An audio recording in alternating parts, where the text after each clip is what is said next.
dan salam sejahtera. Hari ini saya Nurul Ainabila beserta kumpulan saya akan membincangkan tentang tanggungjawab sosial. Apakah itu tanggungjawab sosial? Tanggungjawab sosial itu ialah satu keputusan yang diambil oleh seorang individu, majikan, rakyat, profesion bekerja dan ahli politik memberi impak kepada persekitaran sosial dan fizikal.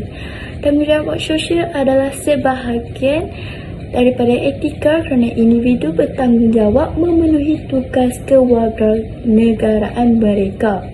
Contohnya, individu akan menghayati tanggungjawab sosial yang ada pada dirinya dengan sentiasa memerhati, memikir, mengkaji, menganalisis, mencari penyelesaian dan bertindak bagi memastikan keadilan dan kebajikan sentiasa ditegakkan oleh masyarakat. Yang pertama, tanggungjawab seorang rakyat sebagai seorang ahli masyarakat. Seorang rakyat itu perlulah menjadi seorang ejen yang membekalkan nilai moral yang baik dan boleh dijadikan ikutan kepada masyarakat lain. Namun begitu, seorang rakyat juga perlu memastikan setiap apa yang dilakukannya mengikut setiap etika yang telah ditetapkan tanpa perlu pengawasan oleh agensi penguatkuasaan, luaran dan ancaman. Contoh ancaman tersebut adalah hukuman atau tekanan daripada masyarakat di sekeliling.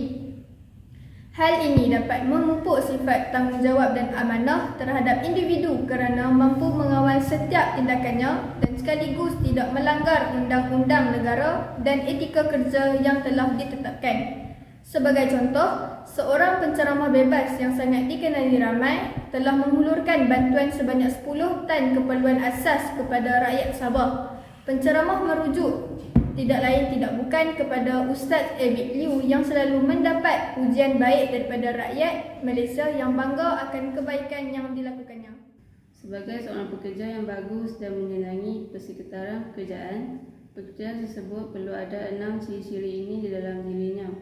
Pertama, setiap pekerja harus jujur dalam melakukan semua perkara.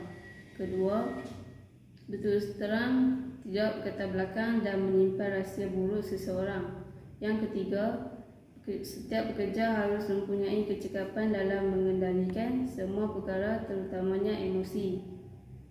Yang keempat, setiap pekerja harus sentiasa fokus dan tekun dalam melakukan pekerjaan. Yang kelima, setiap pekerja harus teliti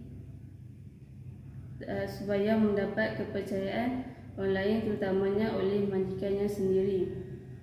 Yang keenam, setiap pekerja harus setia akan syarikat dan majikannya sendiri. Suasana yang kekeluargaan, kasih sayang, muafakat dan kebajikan dalam organisasi akan dapat menimbulkan keseronokan bekerja. Tanggungjawab sosial yang paling utama ialah memberikan perkhidmatan yang sama kepada semua tanpa mengira agama, warna kulit, jantina, fahaman politik dan status sosio-ekonomi. Contohnya, setiap pekerja perlu mempunyai takbir organisasi yang baik serta amalkan operasi yang adil dan mendapatkan hak asasi individu. Seterusnya, tanggungjawab sebagai seorang rakyat yang menjaga alam sekitar. Kita haruslah mengambil komitmen terhadap alam sekitar dengan menghasilkan keluaran yang mesra alam dan juga bermanfaat kepada pengguna. Namun begitu, masih ada isu-isu pencemaran yang masih sukar diatasi kerana kegagalan pelbagai pihak sama ada pihak pengguna, pihak peniaga dan juga pihak masyarakat awam dalam menghayati tanggungjawab sosial bagi menjaga atau memelihara alam sekitar kita. Sebagai contoh, pencemaran air yang disebabkan pembuangan sisa-sisa kimia iaitu pencemaran amonia dan juga bahan cemar lain dari kilang ke sungai-sungai. Di antara kawasan yang teruk tercemar yang pernah dilaporkan ialah di Pasir Kutang iaitu Sungai Kim dan Sungai Johor di negeri Johor. Tanggungjawab sosial sebagai seorang rakyat terbahagi kepada dua, iaitu dalam negara dan di luar negara. Di dalam negara, aktiviti tanggungjawab sosial yang dijalankan secara bersama akan mewujudkan rasa persefahaman dan pengukuhan jati diri di dalam suatu kumpulan. Aktiviti yang dirancang dengan baik akan memberikan impak kesihatan dari segi fizikal dan rohani. Contohnya, pasukan polis marin dengan kerjasama pasukan pertubuhan bukan kerajaan seperti Eskom dan khas projek dipanggil untuk tampil menghulurkan bantuan bagi meringankan beban penduduk baja laut yang merupakan masyarakat di rantau Asia Tenggara yang tidak diiktiraf di mana-mana negara.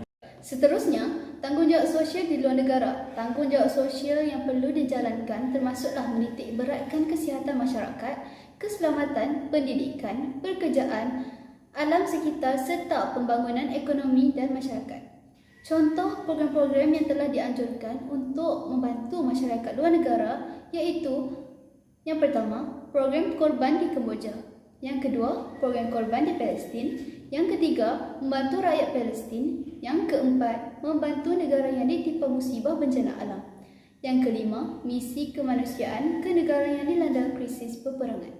Contoh badan-badan amal yang memberikan bantuan ialah seperti YAPIM, Mercy dan lain-lain yang telah menyalurkan bantuan perubatan, pemakanan dan pembinaan klinik.